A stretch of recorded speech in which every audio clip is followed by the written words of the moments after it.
Welcome, everyone. I'm Jeffrey Goodman, Director of Marketing and Development for the YMCA of Northwest Louisiana, and we're here at 318 Latino Studios for Shreveport-Bossier, my city, my community, my home. And we're going to have an awesome discussion today. I absolutely can't wait to have it. Our guest is Dr. Chris Holoman. Chris, thanks for being here. Oh, my pleasure. Really looking forward to it. Me too. Well, as I told you before we start, I've got fun questions, I think, so I'm excited. Okay, you haven't given me any previews though. I have not. Okay. I have not, but I think you can handle it. So, and if I get anything wrong, please correct me, but on March 17th, 2017, you were formally inaugurated as Centenary College's 31st president. That is all true. I had started the previous fall, and that was the day of the ceremony. Yep. And since taking over, Centenary has experienced tremendous growth, including its largest enrollment since 2011. Correct. And the first time on-campus housing has been full in 20 years. To the extent our records, can attest to that, but yes, absolutely. It's amazing. Well, obviously, one of your focuses has and always will be enrollment. So my first question is, talk to me about some of the ways you've successfully been able to grow enrollment. Where is enrollment today in terms of numbers? And third part of that is, what do you see as the ideal enrollment goal for the college? It's a really good question, and there's a lot going on there, so let me see if I can. Sure. The baseline, I think, is to understand that for most of its history, in Shreveport at least, Centenary's been between 700 and 900. So there have been a couple of spikes over 1,000, but the other thing to remember, which a lot of people in Shreveport don't necessarily remember, is that up until about 55 years ago, Centenary was the only higher ed game in town, between Tech and Northwestern. And then in 1 year, the state opened SUSLA, BIPSI, and LSUS. So all of a sudden, Centenary had a lot more competition and people that were probably better at some of the non-traditional markets than we are, like adult and evening education. So with that as background, 700 to 900, and this year we were right at 700, a little bit below in terms of undergraduates, and then 30 or so graduate students. Next year, we're almost guaranteed growth because our graduating class this year is our COVID class, and it's very small.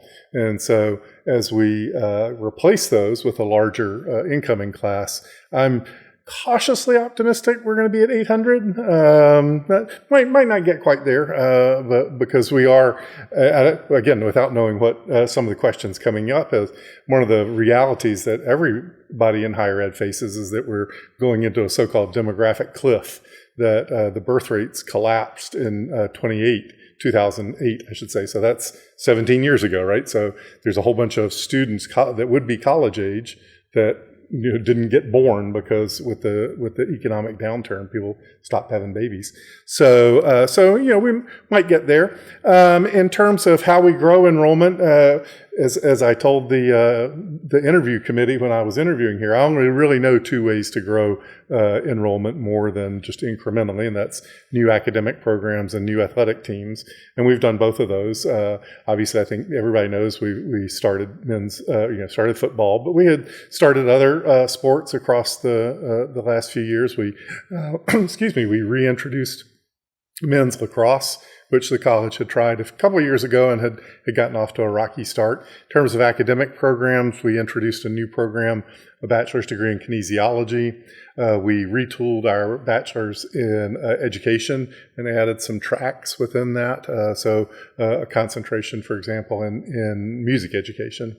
We've just upgraded our physics degree to a bachelor's degree.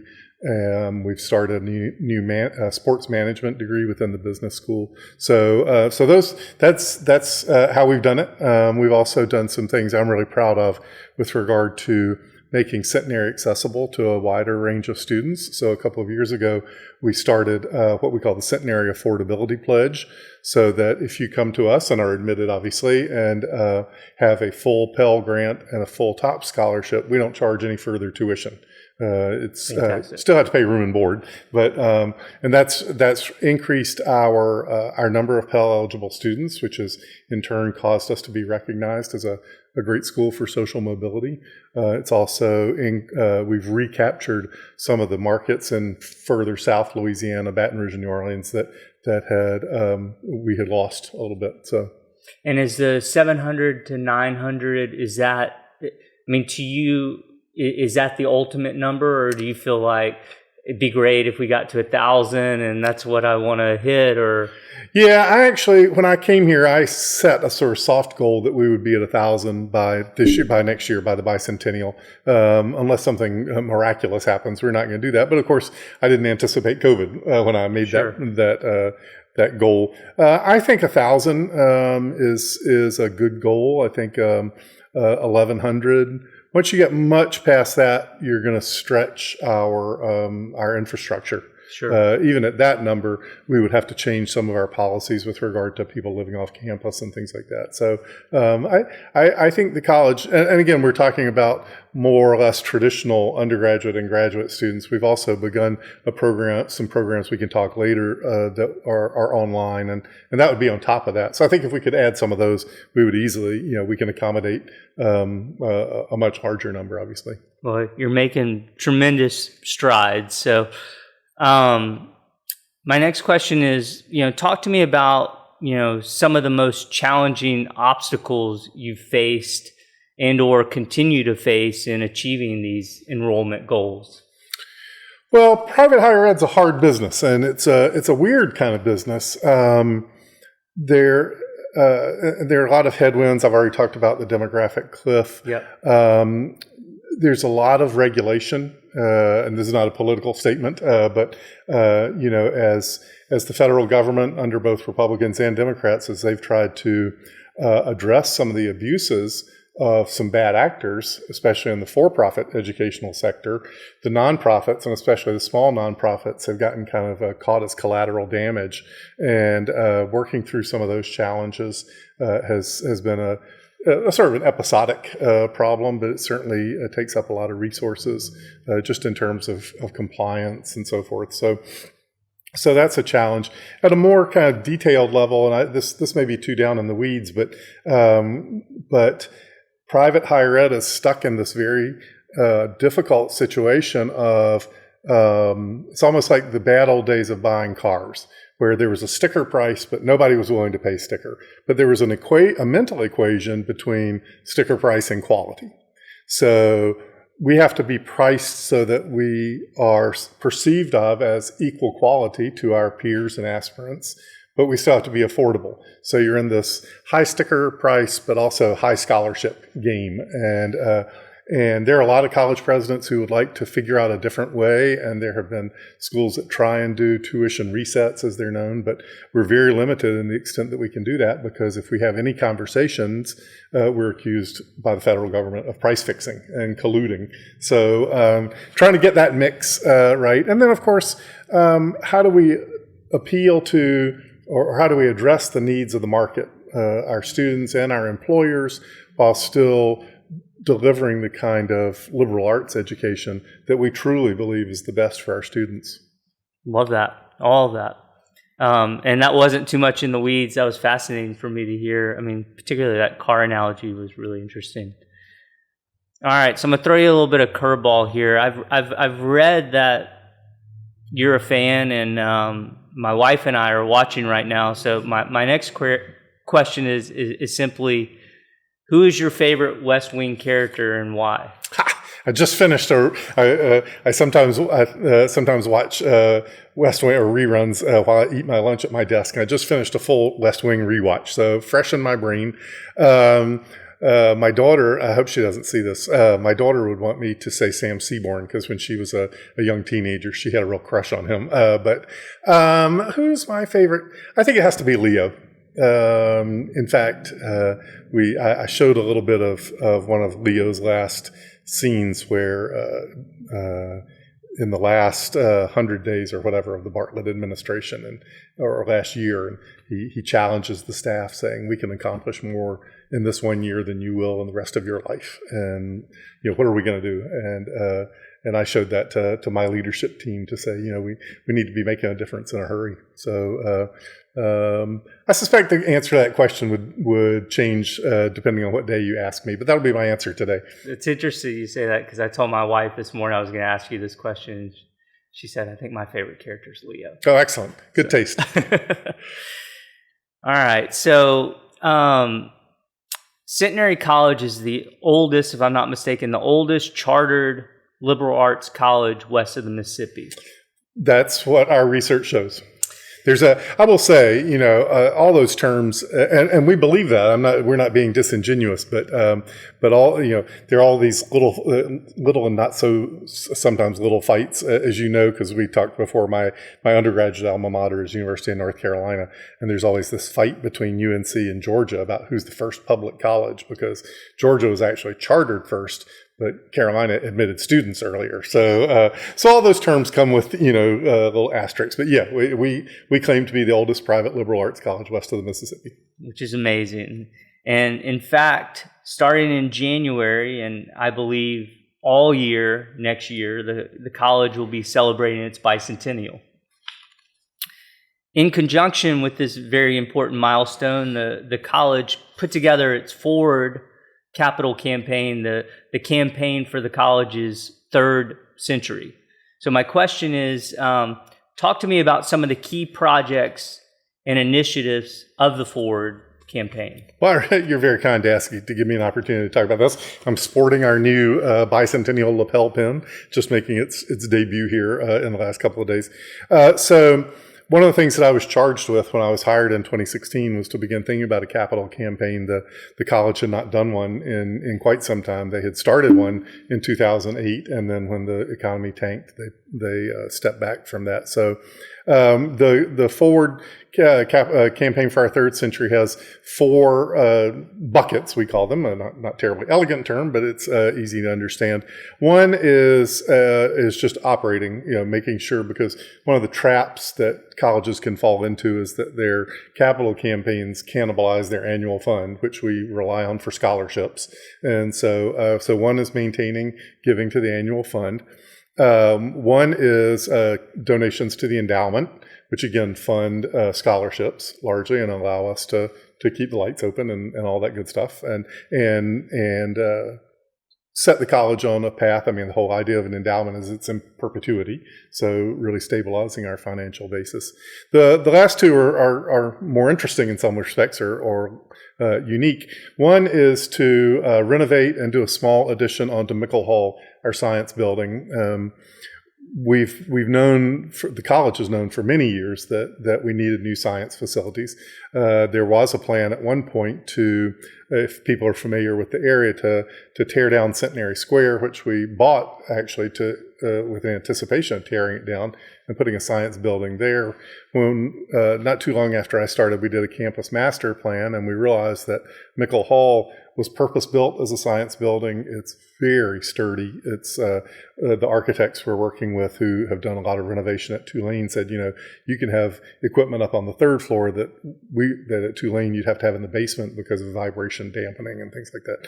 So it's got good bones. It's got good bones, but all the systems are very old. The building itself is over 70 years old. And it's funny, I was when we first started this, I was sort of doing this narrative with some of our board members to make the case that we needed to renovate Mickle. And one of the board members, who was an alum, he unfortunately passed away about a year ago, but he was a science major in the building, and he said, heck, we needed new science facilities when I was here in the 70s. So that's the kind of situation it was. When we did the campus master plan, we realized that in terms of space, the only kind of space we really needed was lab space, both teaching and research, because both our faculty and our students do research, even though we're an undergraduate teaching college.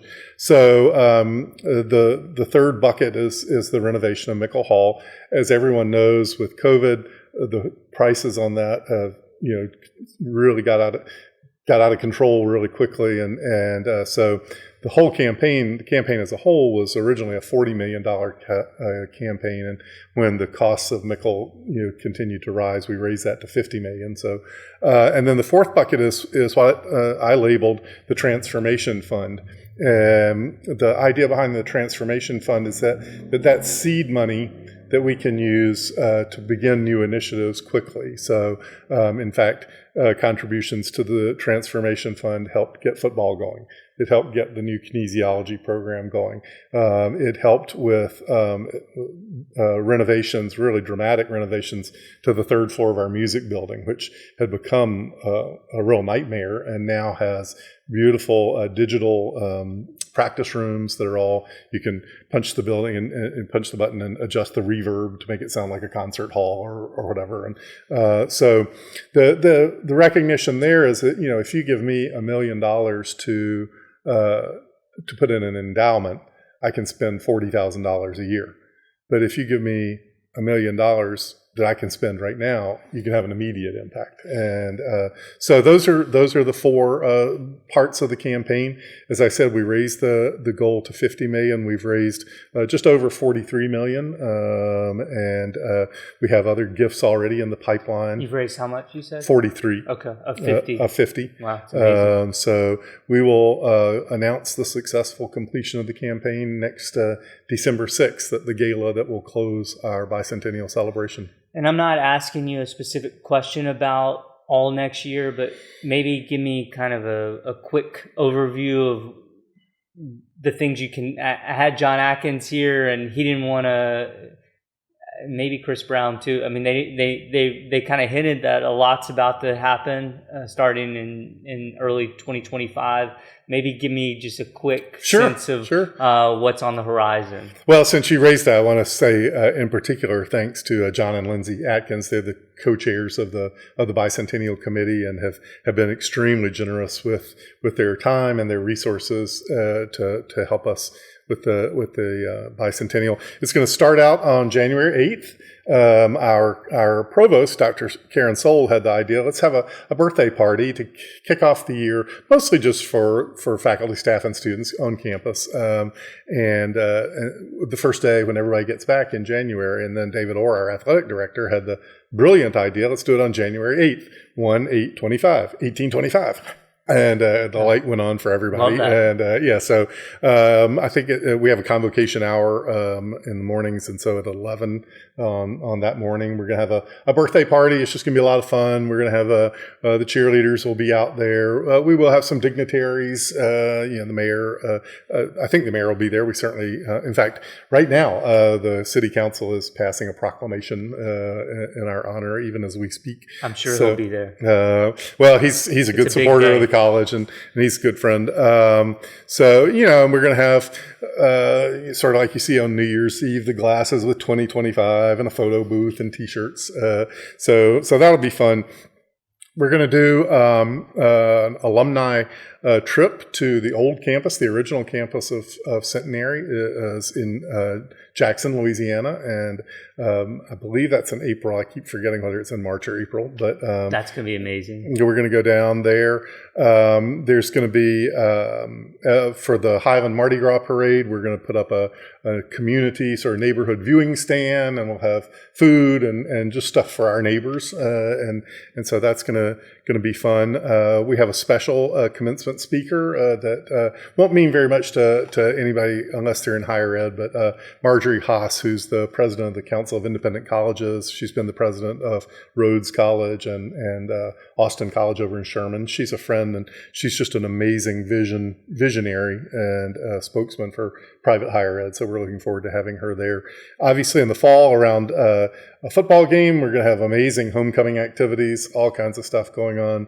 The choir has special reunion concerts every 5 years where, a lot of alumni come every year, but on those years, people make a special effort to come back. And they should have actually had one this year, and they delayed it a year to line up with the bicentennial. Now, I'll just take it just parenthetically, because it's still one of the great memories of my time there. In 2016, in the fall, was a reunion concert, and it was in Riverview. And of course, I'm still new. I don't don't really know what to expect. And the choir, the current choir came out and they did an abbreviated version of their concert. And then the curtains closed and they reopened shortly thereafter. And there were about 300 choir members on the stage, choir and former choir. And the ladies had coordinated, so they were all in jewel tone gowns and the men are in black tie, and it literally took my breath away. And so that'll be in November, early November. Should have said in spring we're going to have a bicentennial worship service, especially with United Methodist clergy that have graduated from Centenary. We will have a special. We always have Founders Day. This Founders Day in February will acknowledge our board members and former board members. And then it'll culminate on December 9th with a gala in the Gold Dome. And it's just going to be a lot of fun. It's not going to be a sort of black tie sit down at tables. There's going to be, it's still in the plans. I mean, we've got almost a year now, but some music and some fun stuff, and that'll close out our year. Well, it's a major milestone. It's going to be an exciting year, and I look forward to being a part of some of this as it unfolds and watching some of this unfold. And there is a dedicated website for the bicentennial where we'll have an updated calendar and people can keep up with what's coming up. And on that note, there's a dedicated site, I think, as well for the Forward campaign for anyone who would like more information. Absolutely, yep. And those should all be pretty easy to find on the college website, which, of course, is centenary.edu. Those two have .com ends, and I'm afraid I might mess them up if I said exactly what they are. No problem. Well, this next question, we're going to end on a positive note, but this is kind of a dour note, but I feel like it'll lead to interesting conversation. So, on May 31st, 2024, it was announced that Birmingham-Southern College, an institution that first started in 1856, had to close its doors.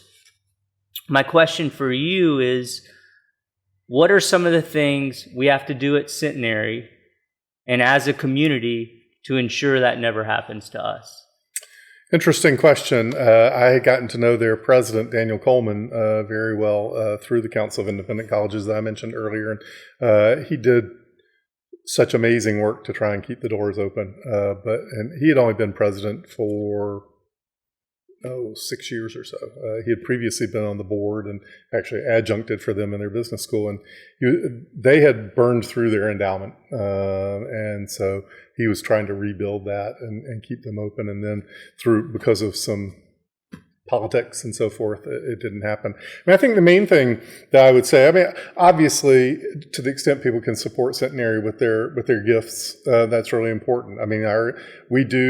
We have a reasonably sizable endowment, certainly on a per student basis, because we have a small student body. We have a sizable endowment. It's certainly nothing like the Ivy Leagues, or not even like some of our ACS peers, like Washington, Lee, or Richmond, or whoever. But it's nice, and it gives us a margin of error. It gives us a safety net, which is critical. And in the past few years, we've been spending out of the endowment. It's part of our business plan to prudentially spend from the endowment, but that means we need to keep replenishing it. So that's one way. But the main way is simply to recognize the value of Centenary to the community and to support Centenary. Come out to the games, or simply acknowledge that we're there, we're flourishing, we're not going to close. If you hear crazy rumors, call me, or be in touch, and we'll once the sort of negative vibes get in the air, it's hard to unravel. I guess Benjamin Franklin, right, said a lie travels around the world before the truth can get its shoes on in the morning, or some such. And so, it's hard to think about a great city that doesn't have a great liberal arts college associated with it. And there was just a story in the Chronicle of Higher Education day before yesterday about the struggles of, it was mostly focused on smaller cities, community, college towns that struggle when the college closes. And there's one not too far from where we used to live, up in the Finger Lakes of New York, Wells College. Started by it's the same Wells as in Wells Fargo. And beautiful little college. It was all women for a long time, and then went co-ed, and And for a variety of reasons, they announced their closure about a year ago. And, that's meaning things like, their only medical center in town is leaving. The college actually ran the water system or some such. I don't remember the details, but, Centenary is small. There's no getting around that, but we're deeply engaged in the community. We're a part of the city. When one of our alums that everybody in town knows Angie White, but I know when Angie is trying to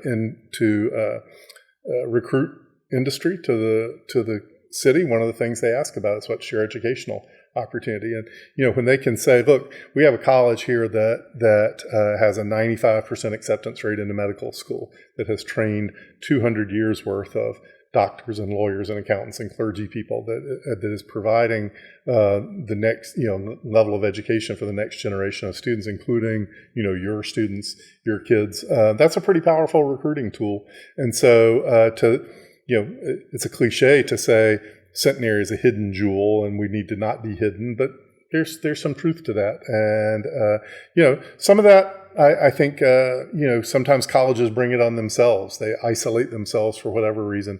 We're trying very hard not to do that. When I got here in 2016, we wrote a new strategic plan.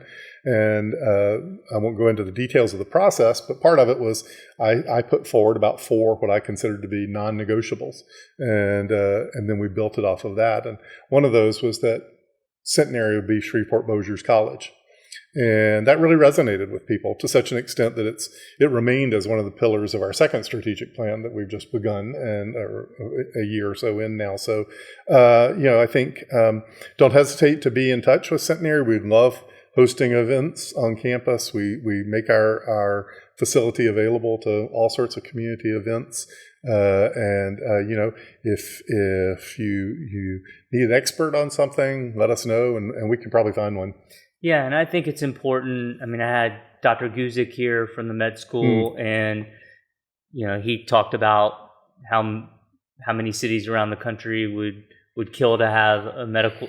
Cities around the country our size would kill to have a medical school, and how fortunate we are to have one. And so many cities don't have a liberal arts college, and we're so fortunate to have it. So just being aware and acknowledging that this is a great thing that we have, and let's make sure that we embrace it and do our part as a community to make sure it continues to grow and be everything that it can be. Yeah, Dr. Gusik's been a great colleague, a great addition to the community. I think he recognized, as they're trying to grow, that Centenary sends amazing students to them. I was just reading through the newsletter from the medical school last week, and one of our students, he was actually a former Student Government Association president, so I got to know him pretty well. And he's a first-year medical student, and sure enough, he was listed as winning one of the research awards. So we'll never send them 30 students, but we'll send them a good-sized handful every year, and we know they'll succeed. When we signed an articulation agreement last year, somebody went through and found there had never been a Centenary student that had started at the medical school that didn't finish. So we're working together. They're helping us. We hired the spouse of someone who they wanted to hire as a researcher, and we worked together to make sure that could happen. And it's been a good partnership, and we have great relationships with Will Snyton and Christus too. So it's so important. Healthcare is the big economic driver of the community, and I really feel strongly about all the parties working together to make that happen. I mean, the whole idea of the medical corridor is crucial, and Centenary should be perceived of as one end of that medical corridor that then stretches all the way out to Willis-Knighton and the interstate. We lived in Buffalo for a long time before moving here, although we're both originally from North Carolina, and we saw a medical corridor in Buffalo transform the city. I mean, it was a big lift. I mean, they moved 2 hospitals and a medical school to create this medical corridor, but I don't think people understand the power that it can have of really energizing a geographic location and giving an identity to the city. And we're excited to take part in that.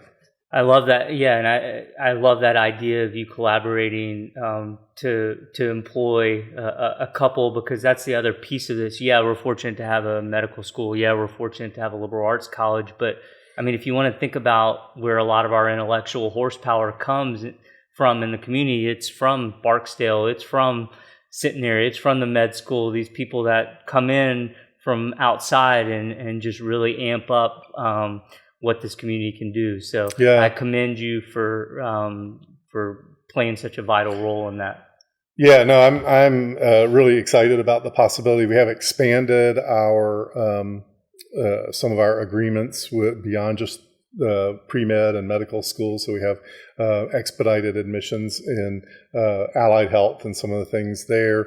We have agreements with the Northwestern Nursing School. Bob Smith and I have already talked about doing something similar when they get their nursing program up and running. And with regard to Barksdale, I think there's a lot of room for improvement. We are in dialogue with them pretty thoroughly. I won't say their name because I don't want to violate any privacy. We're real proud of the fact that the daughter of one of the upper commanders there is currently a sophomore at Centenary. So we get to see them at football games and so forth. So that's fun. Yeah, fantastic. Love it all. All right. So yes, I love this. So I've heard you say that a third of your freshmen, when they get out of college, will take a job that doesn't exist today. That's what they tell me. So my question for you, it's kind of twofold. This is my final formal question. I will come back to it. My final formal question is, how do you, as the president of a college, use this knowledge about our changing world and strategize to prepare students to thrive in the world that awaits them?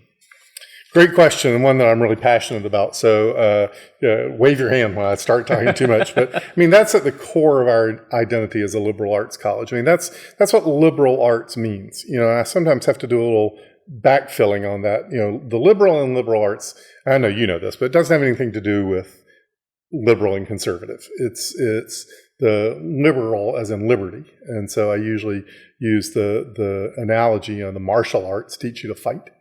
The culinary arts teach you to cook. The liberal arts teach you to be free. And what does it mean to live a free life? And so when we look at the problems that our students and the jobs our students will take and the problems they'll face, they can't be bound to a specific problem now. I mean, again, a sort of shorthanded way is, yes, we could prepare you for your first job, but we need to prepare you for your fifth job. So what does that look like? It looks like problem solving. It looks like communication skills. It looks like teamwork skills. I know when I was in college, and I think it's a fairly common problem, is that you hated doing group work, right? Because you thought there was always some freeloader, blah, blah, blah. But in the end, most work in the real world goes on in teams. And we know over and over again, that's one of the things employers really look for. And the ability, so what we're doing is we're filling a toolbox. We're giving the students tools that they can use in a variety of problems. And we see over and over again that students who are narrowly focused on one type of preparation or one type of job, one of two things happens. Either the job just becomes completely obsolete before they can flourish. I heard such a tragic story on NPR, our Marketplace, a few years ago, and it was about a man. I don't know where, it wasn't here, but he was in a trade of some sort, and his job became obsolete. And so he did what everybody says to do, and he went back to college and pursued a different trade or whatever skill. And but he had a family, and so he had to work part-time. And by the time he was finished, that job had become obsolete too. So, we need to not make that happen. So that's one possibility. The other possibility is that students graduate with a set of skills that is might be very good for your first job. Maybe you do know how to program super well, code, well. Of course, we now know that AI codes better than humans for the most part. And I'll come back to that in a minute. But there are a number of jobs like that make for really good first jobs. And you might do really well for 4 or 5 years, but there's such a ceiling there. Unless you can communicate what you do for a different audience, or that you can take what you've been doing and turn it solve some more fundamental problem. Otherwise, you're just going to, and I don't mean to be pejorative, but otherwise you're just going to be sitting in that cubicle, for 5 more years, right? And the whole example of coding and AI, I heard one person not too long ago saying, 3 years ago, we were telling everybody they needed to learn how to code. Well, AI codes pretty well, but it doesn't code great. You still need a human to go back and clean that up. I use this anecdote a lot. I think it originally goes back to Tom Friedman, who said, the factory of the future is a man, a dog, and a machine. Right? You know this one, right? I've heard you. Yeah, so the man is there to feed the dog's there to make sure the man doesn't touch the machine. Anything that can be automated will. So what we need to do is helping our students develop these, what one of my colleagues calls uniquely human skills. And let me interrupt 1 second. So I feel like I've heard you say, I may have imagined this, but also heard you kind of define or explain the word liberal and liberal arts as almost being nimble. Like it's being a creative problem solver. It's being nimble in a changing world. Absolutely. And sometimes those things sneak in stealthily. I always tell the anecdote on myself that when I was in college a gazillion years ago, if you wanted to use the computer, you had to learn programming. So I learned computer programming. It was a long time ago. The programming language I learned was PL1, program 1, and I learned it on punch cards. Well, most of those skills, certainly punch cards, are no longer relevant. But the habits of mind, of learning what it means to write an if-then-else loop, and thinking systematically, those are things that benefit you for your whole life, and you put those to work in different ways. Well, those are my set questions. I mean, there's a million things I could talk to you about. Are there other things that you want to get into or share? We have all the time. If so, if not, no big deal. But I did want to give you that opportunity. No, I think this has been great. We've only lived here for 8.5 years, but we've come to love Shreveport. And I do really thank the community for the way that they embrace Centenary. And I hear all the time from people who say, "Oh, I love Centenary," and we appreciate that, and it's important. And sometimes when I'm talking to community groups, I say, how many people have a Centenary connection? And a lot of people raise their hand because, my mom went there, my grandmother, whatever. And of course, I usually say it's a trick question because we all have a Centenary connection because it is our college, and it means a lot. I'm really honored to have the ability to lead it here for a while. I was talking to my 3 ago predecessor, Don Webb, on the phone yesterday. He's still in town at, I think, 95. He came out for our Veterans Day ceremony back in November, and I'm honored to be a part of that long tradition, and we're really looking forward to Centenary continuing. Looking forward to having everybody come out for a football game. If people haven't had a chance to come down and see the new facilities, I think they'll be amazed. It looks great. I still sort of gasp a little bit every time I go down. That looks pretty big time, and we'll be continuing to make some continued facilities enhancements down there. If people don't know, people still ask, where do you play your games? We're on the field that Centenary has used for many years. With soccer, men's and women's lacrosse, men's and women's soccer, we put down turf a couple of years ago, and new video board this year, new grandstands, new practice field. So I did warn somebody, if you're used to thinking you can go down behind the Gold Dome and drive around and get back out, you can't do that anymore. we closed off the road, but you can get down, and we love having folks on campus. So again, I can talk a lot. So I tell people one of my jobs is storyteller in chief. So I love talking about Centenary, but we can't do it all day, I guess. Well, you're humble. I will say, just in parting, that I'm so happy you're here. I indirectly knew about kind of the hard times at Centenary, and we're so lucky that you're here and you've done extraordinary work. I just invite the entire community to be a part of the 2025 festivities. Bicentennial is a massive milestone, and not too many colleges gotten there. That's right, and I look forward to Centenary in its third century. So thanks so much for being here and everything you're doing, and we're so grateful. Well, thanks for having me. As my father used to say, "Don't invite me if you don't mean it, because I'll come." So if you ever need me to come back, happy to do it. Thank you. Thanks. Appreciate it. Enjoyed it. Me too.